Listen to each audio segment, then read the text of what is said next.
vous félicite. Je vous félicite d'abord d'être jeune. Il n'est que de voir cette flamme dans vos yeux.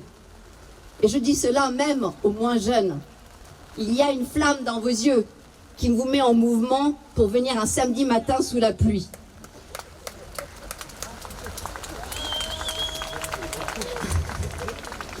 Il est bon d'entendre la vigueur de vos témoignages, de discerner ce que chacun de vous recèle d'ardeur personnelle et ce que votre ensemble représente d'un essor collectif, pour savoir que devant votre élan, la vie n'a qu'à bien se tenir et que l'avenir est à vous.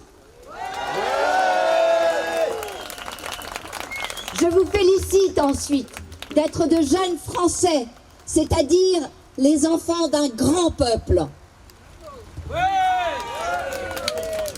Sous l'impulsion d'une force obscure, en vertu d'on ne sait quelle loi, tout ce qui la concerne dans le domaine matériel se transforme suivant un rythme constamment accéléré. Vous vous rendez compte, il dit ça en 1962, je relis, parce que l'impulsion d'une force obscure, en vertu d'on ne sait quelle loi, tout ce qui la concerne dans le domaine matériel se transforme suivant un rythme constamment accéléré. Votre génération voit, et sans doute continuera de voir, se multiplier les résultats combinés des découvertes des savants et de l'agencement des machines qui modifient profondément la condition physique des hommes.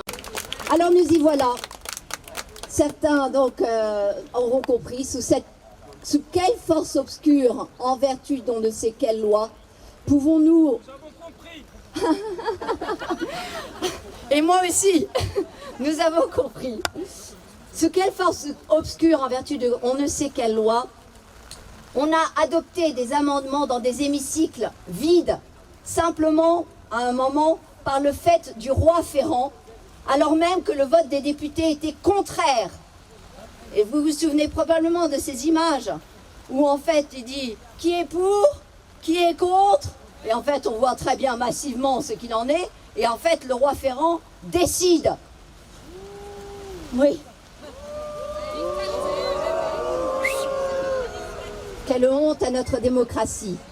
Comment laisser messieurs Touraine et messieurs Mélenchon se réjouir que nous soyons en plein dans une révolution du principe de la filiation qui proclame que ce qui est vrai n'est pas ce qui relève du biologique. Ce qui est vrai ne relève pas de ce qui est du biologique.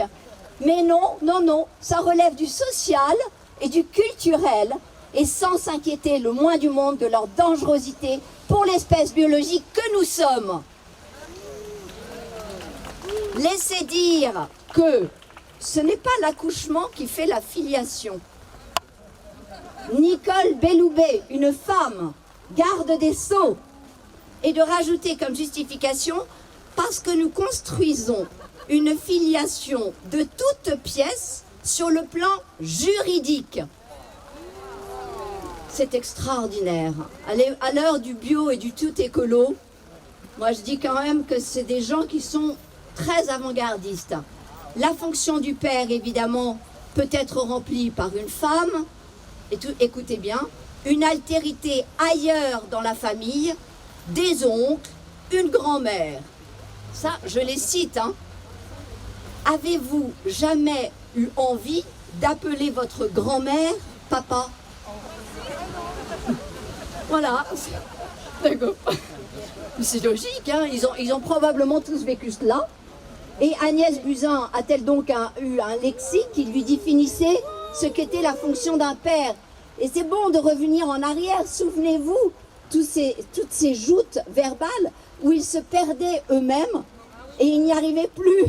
Ils ne savaient même plus ce qu'ils disaient, ils ne comprenaient même plus ce qu'ils disaient. Mais quelle drôle d'époque nous vivons. Alors, sous quelle force obscure, en vertu donc de ces quelles lois, bien vous l'avez bien illustré avec toutes ces espèces de petits joutes, et probablement que la suite va être assez effroyable si elle n'est pas escamotée par le temps, c'est-à-dire dans une accélération qui empêche toute discussion. Alors, deuxièmement, un rythme constamment accéléré, nous avertissait De Gaulle. Et oui, vous le ressentez tous. Et la première chose dans ce rythme constamment accéléré, c'est qu'on sort toute indication médicale. Nous ne sommes plus dans le soin, nous ne sommes plus dans la prévention, ni d'ailleurs dans la médecine, parce que tout cela est remboursé et présenté comme de l'augmentation de nos capacités, qui justifie de passer outre tout ce mépris pour l'enfant à naître, qui se retrouve réduit à un objet que l'on désire posséder, hic et nunc.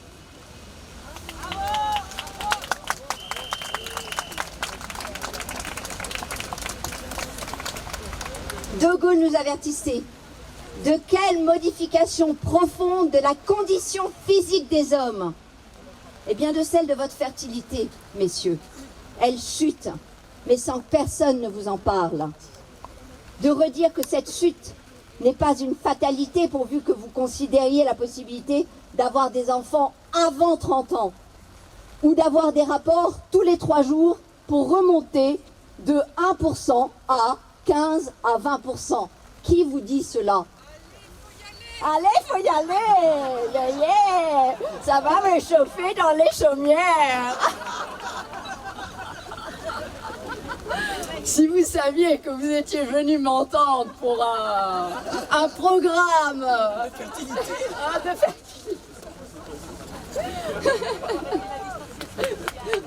Voilà. Mais évidemment en respectant toutes les règles de distanciation. Cela s'entend. Et pas plus qu'à 6, heureusement. Vaut mieux rigoler, hein. Alors, de quelle modification profonde de la condition physique des hommes anticipait De Gaulle? Eh bien, de la solution qui vous est proposée de prélever et de congeler vos gamètes sans aucune indication médicale. Alors, chez l'homme, le stockage des spermatozoïdes a des conséquences, comme on le voit dans des pays où des donneurs se retrouvent pères de centaines d'enfants, comme en Hollande. De centaines d'enfants. Mais vous imaginez un petit peu ce que cela veut dire et comment l'histoire, comment dans les siècles à venir, ils vont regarder notre époque comme celle d'un obscurantisme profond d'un orgueil incommensurable et qui se pense supérieur à générer des situations où un père est père de plusieurs centaines d'enfants. Mais qui s'en soucie? On s'en fout, bien entendu. Et puis pour les femmes, ce traitement hormonal qui comporte tellement de risques et d'effets secondaires qu'on se demande pourquoi on n'en entend pas plus parler. On fait croire aux homosexuels femmes que c'est une solution, mais ont-ils jamais compris le choc que cela représentait pour leur organisme?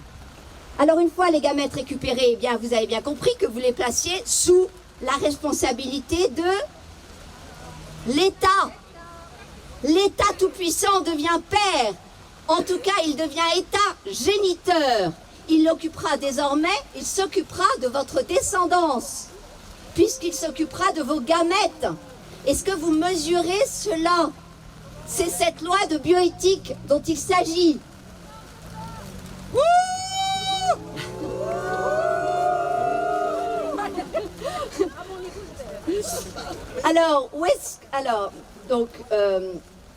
État géniteur, et est-ce cela la modification profonde de la condition physique des hommes?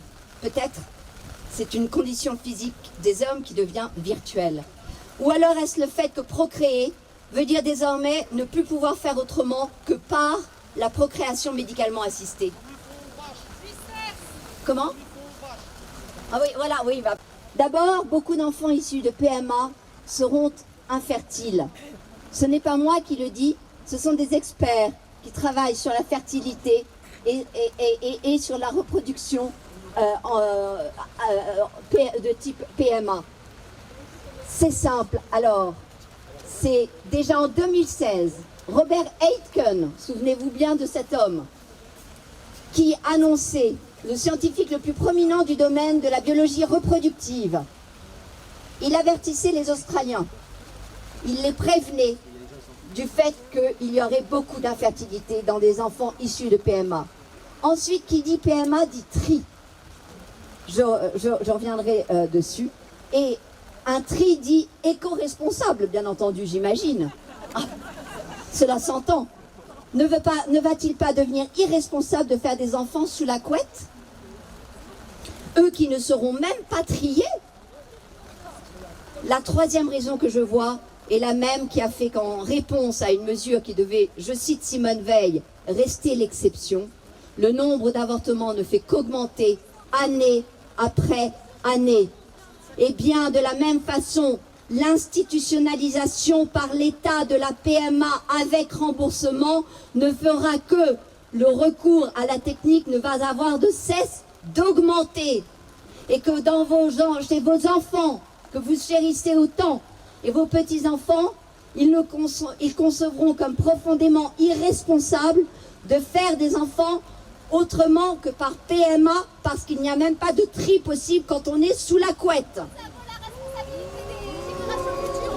Alors oui, la PMA pour toutes, ou pas pour toutes d'ailleurs, passe totalement sous silence les problèmes de santé publique que posent ces techniques. D'abord sur la femme, sur les risques que font courir le traitement hormonal de choc qui lui fait pondre l'équivalent d'un an de cycle menstruel, sans certitude de réussite et sans la prévenir du possible traumatisme qu'elle va vivre. Il n'y a qu'à écouter les témoignages. J'ai eu la chance d'en écouter, j'ai eu la chance d'en lire. Les témoignages de ces femmes qui ont fait plusieurs cycles de tentatives, mais c'est effroyable. Qui en parle? Personne. On fait croire que c'est tout simple. Vous allez faire de la PMA et puis ça ira très bien. Ah oui, encore une fois, un poids porté sur la femme sans la prévenir du traumatisme que cela est. Sur le couple maintenant, l'impact psychologique connu sur la vie sexuelle des couples, sur la diminution du désir, attribué à l'intrusion du médical dans leur vie sexuelle. Car désormais, ils ne sont plus deux, mais ils ont toujours l'impression d'être avec le médecin qui les suit. Sur leur vie relationnelle, qui se trouve bousculée, avec un sentiment d'abandon du conjoint, parce qu'ils se sentent seuls évidemment, surtout les femmes, avec le traumatisme qu'elles vivent, elles se sentent seules. Elles ont l'impression que le conjoint les abandonne, les amis proches, qui ne peuvent pas comprendre, je les cite. Sur l'enfant enfin, des maladies épigénétiques et de certains types de cancers, mais aussi sur la capacité donc future à avoir eux-mêmes des enfants naturellement. Car ces enfants seront donc, comme on l'a dit, probablement pour certains, nous ne savons pas combien, infertiles ou peu fertiles. Alors ayez l'ambition que le progrès soit le bien commun, que chacun en ait sa part, qu'il permette d'accroître le beau, le juste et le bon, et partout. Il s'agit de savoir si à mesure de la transformation du siècle, l'homme deviendra ou non un esclave dans la collectivité, s'il sera réduit ou non à l'état de rouage engrené à tout instant par une immense termitière, ou si au contraire il voudra et saura maîtriser et utiliser les progrès de l'ordre matériel pour devenir plus libre, plus digne et meilleur. Voilà la grande querelle de l'univers, celle qui le divise en deux camps. Serez-vous un esclave de la collectivité réduit à l'état de rouage? Quel est le statut des embryons humains? Il n'est même pas un rouage, il n'est même pas considéré, parce que l'État systématise le tri d'embryons au moyen de ces diagnostics pré-implantatoires sur une liste de critères qui ne sera pas présentée aux Français, mais qui sera aménageable par le ministère de la Santé. On est en plein dans le fantasme du bébé à la carte, ce qui est très difficile à imaginer dans ses conséquences, tant cela semble abstrait.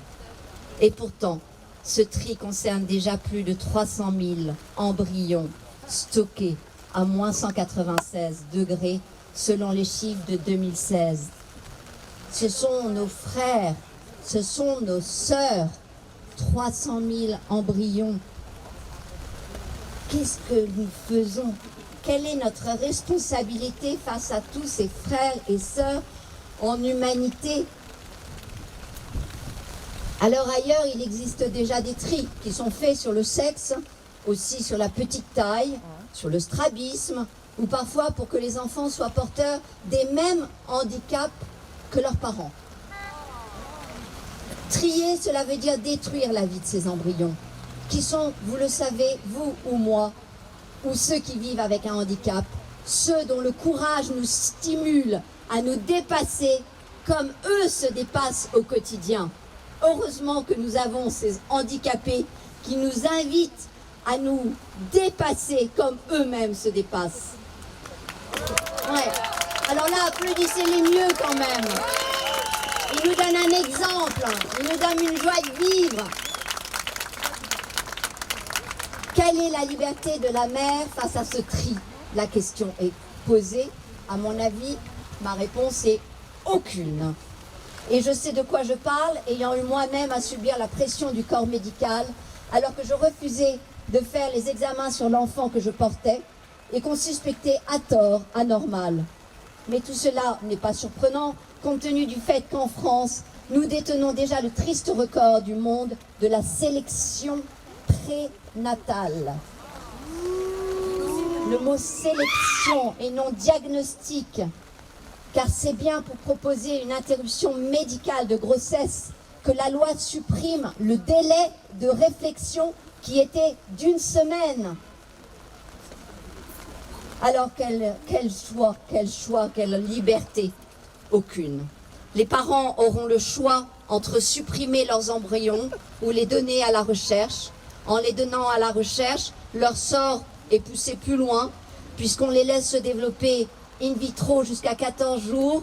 Et les questions, c'est quand même la date à laquelle l'embryon, notre petit embryon que nous étions, a été d'habitude bien niché dans l'utérus de sa maman depuis plus d'1 semaine. Il avait déjà l'autonomie d'être allé à l'insu de sa mère se nicher dans l'utérus sans que sa mère soit responsable de quoi que ce soit. Il la pousse de 14 jours à potentiellement 21 jours. À 14 jours, il est d'ailleurs déjà visible, son cœur, et dans ces zones de 14 jours, 21 jours, son cœur est formé, les tissus qui permettent le dessin du visage sont déjà en place, mais il est voué à la recherche. Alors là, par simple déclaration, je peux, en tant que chercheur, juste une petite déclaration, utiliser désormais, avec cette loi, cet embryon, anciennement votre embryon, pour créer par exemple des gamètes artificielles de vous ou sur lesquelles vous n'aurez plus de droit car vous l'avez donné à la recherche, cet enfant, cet embryon. Vous êtes éveillés, mais comprenez que derrière tout cela, c'est tellement difficile, c'est tellement de souffrance de réaliser la réalité derrière. C'est tellement difficile. Par cette loi, c'est pas impossible. Par cette loi, et surtout avec l'amour, par cette loi, je peux créer des embryons transgéniques que j'avais désignés dans une tribune du Figaro, du temps de la liberté où je pouvais m'exprimer. Un temps révolu, hein. Ça ne vous a pas échappé. Je le rappelle quand même, je suis censurée, supprimée de Facebook, supprimée de LinkedIn. Lorsque je mets une vidéo sur YouTube, enfin pas moi, mais qu'on me met, elle risque de ne pas durer longtemps. Et quand je vais sur un plateau télévisé, on me coupe la parole et on m'empêche de parler. C'est pas simple. Ça ne me désespère pas. Je reste patiente, aimante, polie, bien élevée. J'attends mon tour. Un peu trop. C'est qu'on trouve ça normal maintenant. Oui, oui, absolument, c'est normal. Et donc, à l'époque, disais-je, je pouvais écrire des tribunes dans Le Monde, dans Le Figaro, c'était incroyable. Je m'en rendais pas compte. Hein. C'était dingue. Alors voilà, et pourtant le sujet était malheureux, c'était sur les humains génétiquement modifiés. J'avais appelé ça les HGM. En fait, c'était des bébés OGM. Mais je peux aussi créer des embryons chimères homme-animal. Alors ça se fait dans d'autres pays. Alors cela pourrait bien désormais se faire en France, sans que personne ne réagisse. Quant au clonage, la porte est déjà ouverte depuis 2004. Mais elle devrait logiquement s'ouvrir parfaitement, largement, magnifiquement vers ce drame absolu par ce nouvel accès facilité à davantage d'ovocytes. Et tout cela du fait de cette loi de bioéthique. Alors oui, quand on la réduit à « nous ne voulons pas de la PMA pour toutes », mon sang ne fait qu'un tour. Parce que la PMA pour toutes n'est qu'un petit aspect, probablement le tiers de l'iceberg, quand les 2 tiers sont monstrueux. Car il concerne le statut même de notre humanité. Ce clonage dont personne ne vous parle et qui sera grandement facilité par cette loi de bioéthique. Dans quel but? Évidemment, le progrès de la recherche. Mais qui en aurait douté? Je vois des mains qui se lèvent, qui doutent du progrès. Alors allons sur la notion de progrès. Progressus, action d'avancée. Mais action d'avancée dans le sens d'une amélioration. Sa transformation progressive vers plus de connaissances et de bonheur. Où est la connaissance, où est le bonheur, je vous le demande, face à ces abominations qu'on nous propose. Devant nos yeux se met en place ce que chaque homme et chaque femme qui ont vécu sur cette terre depuis la nuit des temps anticipait intuitivement. La peur des chimères, homme, animal, si présente dans la mythologie de toutes les cultures.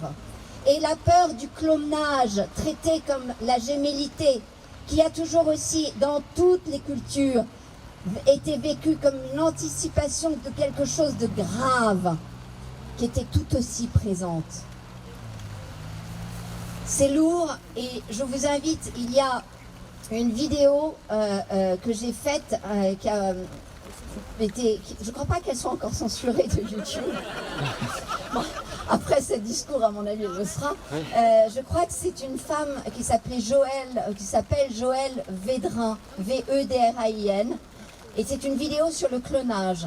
Et je vous invite vraiment à l'écouter.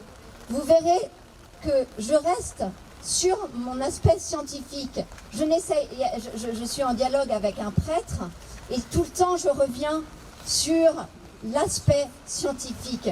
Et c'est très important de ne pas, d'être dans ce dialogue de foi et de science, mais tout en restant bien ancré au niveau scientifique. Donc vraiment, je vous invite à écouter cette vidéo parce que je pense qu'elle peut vous faire prendre conscience de l'abomination qu'il y a par cette loi de bioéthique, par la facilitation qu'elle nous amène au clonage. Alors, il y a un truc qui est vachement important, c'est effectivement la novlangue à la conquête de la bioéthique.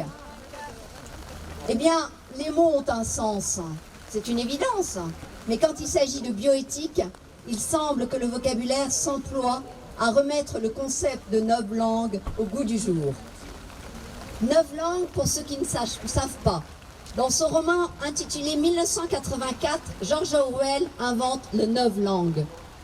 Un langage pour empêcher la pensée. Parmi les exemples célèbres, on trouve la guerre, c'est la paix. La liberté, c'est l'esclavage. L'ignorance, c'est la force. Les concepts sont inversés, la réflexion rendue impossible. Dans le domaine de la bioéthique, le champ lexical est un vaste domaine d'observation.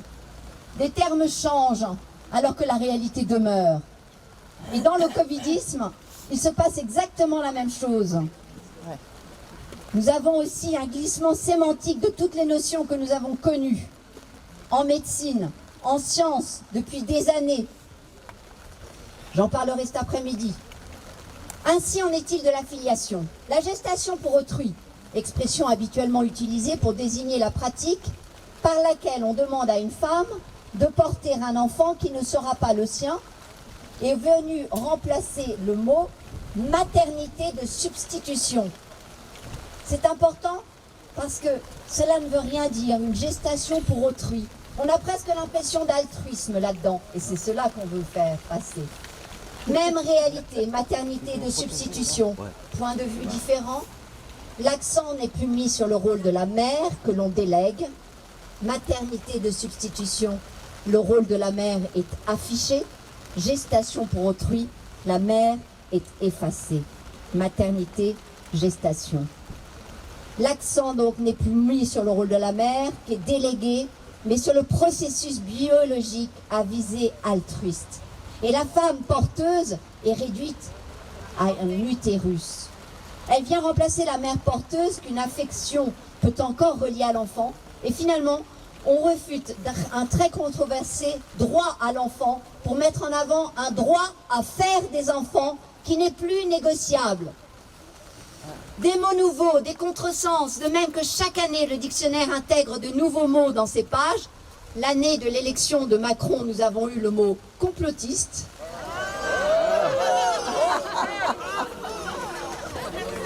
On n'arrête pas le progrès. Vers plus de bonheur, je disais, progressiste. Voilà. Eh bien, à l'occasion de la discussion d'un amendement visant à autoriser plusieurs enfants issus d'un même don de gamètes à se retrouver, Coralie Dubost, rapporteure d'En Marche du projet de loi, avait expliqué qu'elle voulait éviter de parler de demi-frères ou de demi-sœurs, qu'il faudrait désormais leur préférer le terme de demi-génétique. Oh, joli. Bravo Madame Dubost. Formidable. Vous avez beaucoup d'imagination, mais je ne souhaite pas vivre dans votre monde. Demi-génétique. Eh bien écoutez, je vous souhaite bien du courage avec vos demi-génétiques et je me demande bien comment vous pourrez leur apporter de l'amour et l'altruisme dont vous n'avez que faire visiblement. Mais d'autres domaines de la bioéthique ne sont pas en reste. Le terme médical signifie qu'il y a rapport à la médecine, c'est-à-dire à la science ayant pour objet la santé, que l'OMS définit d'ailleurs comme un état de complet bien-être physique, mental et social. Pourtant, on parle d'aide médicale à mourir pour des patients dont le décès n'est pas toujours prévu à brève échéance, ou encore d'interruption médicale de grossesse. Qu'en penserait Hippocrate? Mal nommer un objet, c'est ajouter au malheur de ce monde, écrivait Albert Camus. Et quand la réalité s'efface derrière des sigles, PMA, IVG, IMG, GPA, est-ce que ça n'est pas notre conception du monde et de notre humanité qui s'en mêle?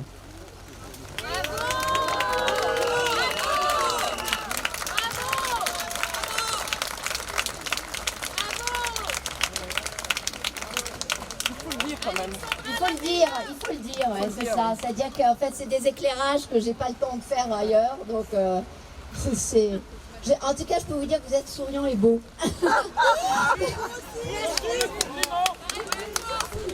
Ça fait plaisir de voir cela. C'est la dame au premier rang. Je ne l'avais pas vue. D'habitude, elle est à Paris, parisienne. Elle a eu l'audace de venir à Lyon, à Brudicéal. Elle se cachait derrière des plantes. Elle ne le sait pas parce qu'elle est non-voyante. Alors évidemment, elle n'avait pas vu que je ne pouvais pas la voir derrière les plantes. Ah non, écoute, merci d'être là. Alors en tant que généticienne, je rappellerai... Voilà, Anne, c'est une rencontre que j'ai faite par le hasard de toutes ces histoires de Covid, etc. Donc il y a quand même une chose positive, c'est qu'on rencontre des tas de gens fantastiques que nous n'avions pas eu la chance de croiser auparavant. Alors, j'aimerais rappeler trois choses simples à mon avis, comme repère par rapport à cette loi de bioéthique. La première, Il y a un consensus scientifique indiscutable, selon lequel la vie d'un individu débute à l'établissement de son propre patrimoine génétique. En biologie, c'est indiscutable, parce que à son premier patrimoine génétique, vous avez une individualité et qui marque le début de la vie de l'individu. Chez l'homme, c'est donc lors de la dernière étape de la fécondation, la toute dernière de la fécondation à la fusion du patrimoine génétique du père et de la mère, que débute la vie. Lorsqu'il y a eu la fusion du patrimoine génétique du père et de la mère, il y a l'individu, et ce processus est désormais continu jusqu'à sa mort. Qu'il soit embryon congelé ou non, ce processus est continu qui le conduira de cet début de vie jusqu'à la mort. Et donc, dès lors, toute manipulation sur l'embryon humain ne peut se défendre sur le plan éthique sans enfreindre le code de Nuremberg.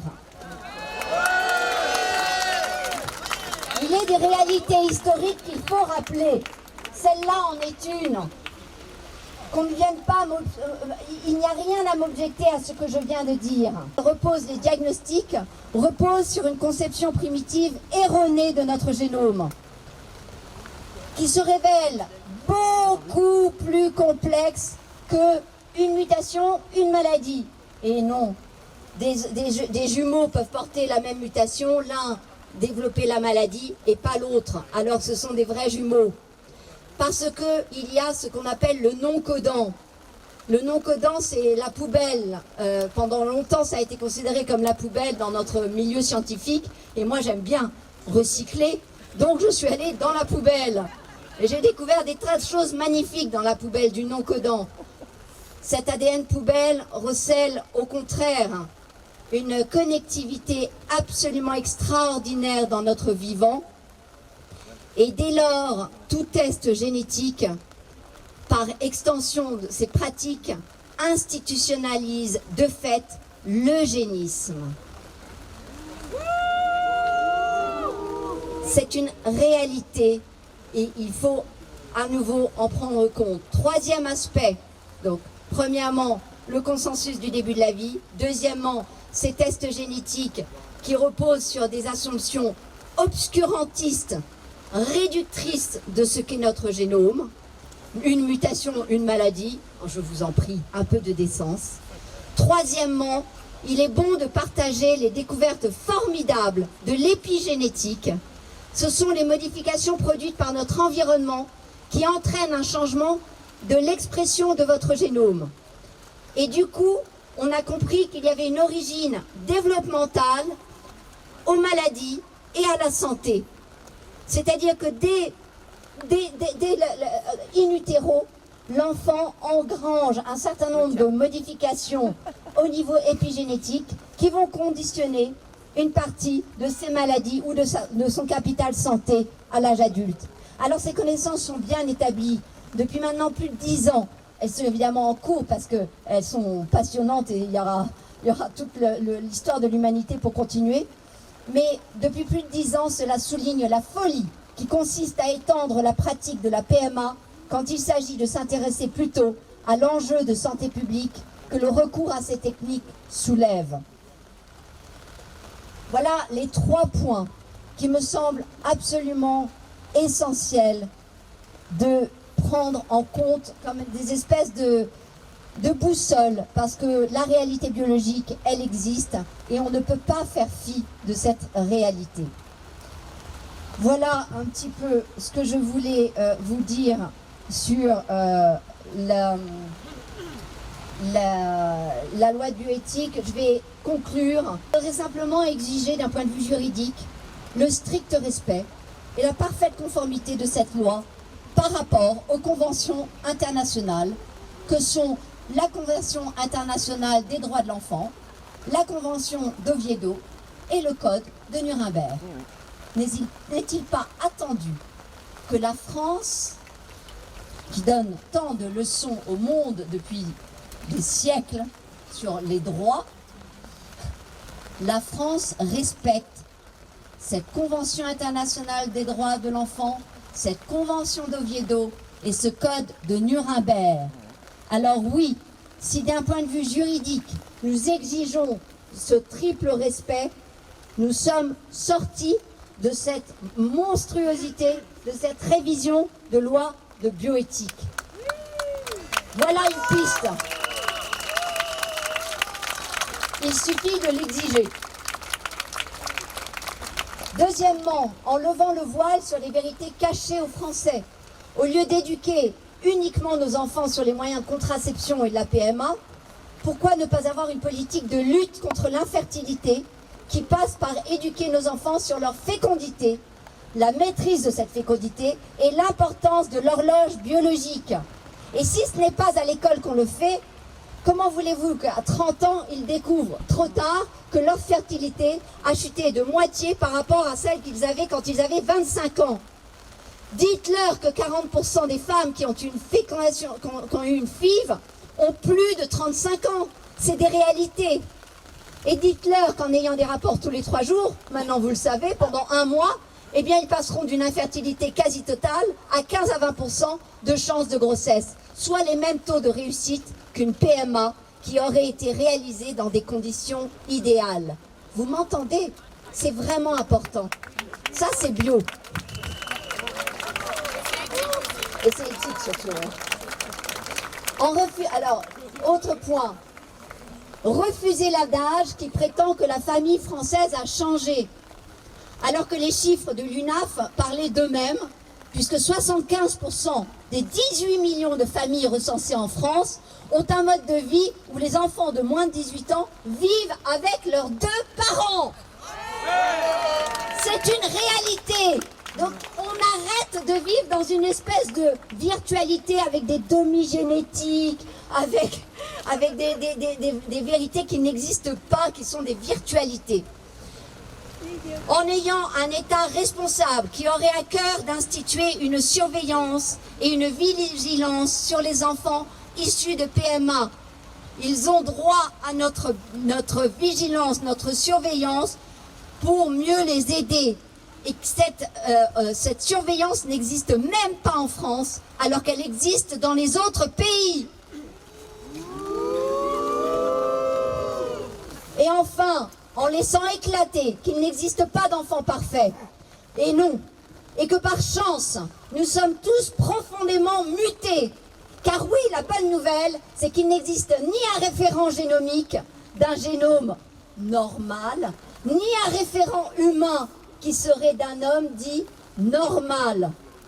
Aujourd'hui, nous ne nous attendons pas à ce que le gouvernement soutienne notre point de vue, puisque au lieu de rassembler, il a choisi de légiférer en ne tenant aucune compte de la voix des Français.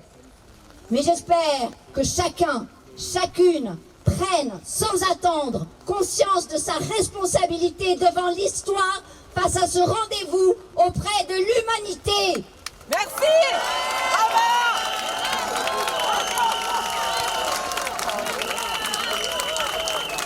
Résistance! Résistance! Liberté, liberté, liberté, liberté, liberté, liberté, liberté. Vous êtes sûr de vous là? Je suis pas sûr, moi j'entends rien du tout là, franchement. C'est nous, hein?